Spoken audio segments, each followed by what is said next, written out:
Tata. একদম মারামারি দুষ্টমি যেন হয় না। এখানে এখানে ব্যথাটা কমছে? হ্যাঁ, কমে নাই? থাকো। ও পাপা। হ্যালো বন্ধুরা, আমার দুষ্টু মিষ্টু চ্যানেলে তোমাদের সবাইকে স্বাগত। আশা করি সবাই ভালো আছো। তো আজকে তোমাদের সামনে আরেকটা নতুন ভিডিও নিয়ে এলাম। চলো ভিডিওটা দেখো, আর কেমন লাগলো অবশ্যই বলবে। বড় মেয়েকে নিয়ে আজকে আবার চলে যাচ্ছি আলিপুর। দুষ্টু মিষ্টুকে বাড়িতে রেখে এলাম ওর ঠাকুমার কাছে। বাড়ি থেকে হেঁটেই আসলাম, বেশি একটা দূর না, তোমরা সবাই জানো। আমাদের বাড়ি থেকে বাজার 2-3 মিনিট লাগে। তো এর আগের অনেক ভিডিওতেই আমি তোমাদের সাথে সেটা বলেছি। তো যাই হোক, মেয়েকে নিয়ে যাচ্ছি, কেন নিয়ে যাচ্ছি অবশ্যই তোমরা সেটা জানতে চাইবে। তো হ্যাঁ, কিছুদিন আগে আমি একটা ভিডিও দিয়েছিলাম তোমাদের সাথে। বড় মেয়ে অসুস্থ ছিল, হাসপাতালে ভর্তি ছিল। তো ডাক্তারবাবু বলেছে 7 দিন পর আবার নিয়ে যেতে। তো সেই জন্য আজকে আবার নিয়ে যাচ্ছি। তো 7 দিন পর ডাক্তারবাবু বলেছে আউটডোরে নিয়ে যেতে, কেননা সে 7 দিন পর ডাক্তারবাবু সেই আউটডোরেই বসবেন। তো আমরা সেখানেই যাচ্ছি। তো দেখো চলে এলাম, এটা হচ্ছে আলিপুর জেলা হাসপাতাল। আর এসে দেখি হাসপাতালে মানে আউটডোরটা মানে ফাঁকা, মানে ভিড় নেই। আর দেখে খুব ভালো লাগলো, কেননা এত পরিমাণ ভিড় হয়। এর আগে মেয়ে এসেছিলাম, মানে সারা দিন টিকিটের লাইন আর ওষুধের লাইনেই কেটে যায়। তো যাই হোক, ফাঁকা ছিল, যার জন্য 2টো টিকিট কাটলাম, একটা মেয়ের জন্য আর একটা আমার জন্য। তো টিকিট কেটে তারপর ওর মানে রুম খুঁজছিলাম, টিকিট হাতে নিয়ে রুম খুঁজছিলাম কত নম্বরে। আর আমরা যেহেতু মা মেয়ে একই ডাক্তারকে দেখাবো, আমিও কিছুদিন আগে ভর্তি থেকে রক্ত দিয়েছি, তোমরা সেটাও জানো। তো তারপরে আর আমি ডাক্তার দেখাইনি। তো আজকে ভাবলাম যে আউটডোরে যখন বসবে তাহলে একই সাথে দুজন আর কি দেখাবো। তো যাই হোক, রুম খুঁজে মেয়েকে নিয়ে বসে পড়লাম। আর মেয়ে জল খাচ্ছিল, আর ওর বাবা গিয়েছিল একটু কাজে, আলিপুর কাজ আছে, তো সেই কাজটাই সেরে আসতে গেছে।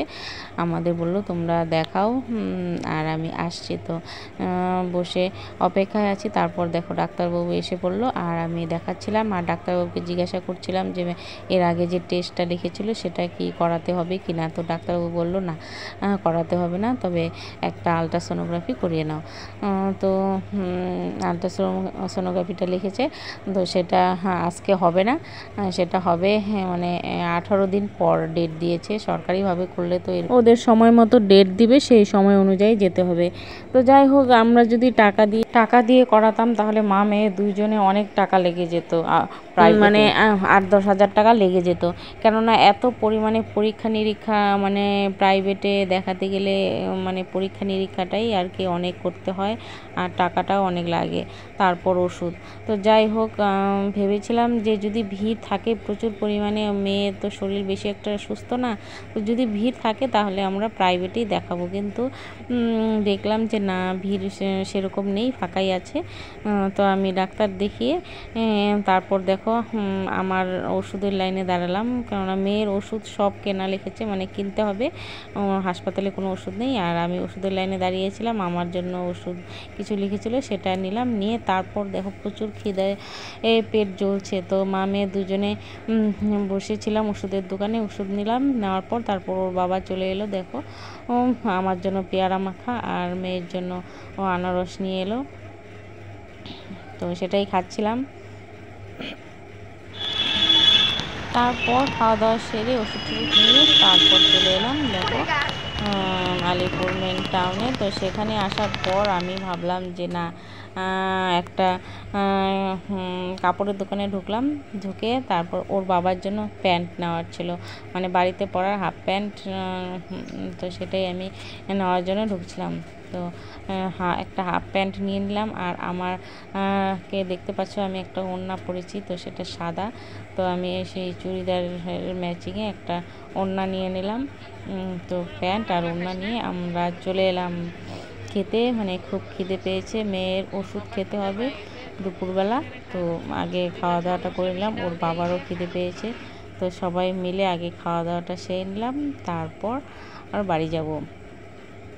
তারপর আমার মনে হলো যে আমি আমার মেয়ে মানে ছোটো মেয়েকে অনেক দিন আগে বলেছিলাম যে আমি ইউটিউবে যখন টাকা পাবো আমি তোমার জন্য একটা বারবি ডল কিনে দেবো।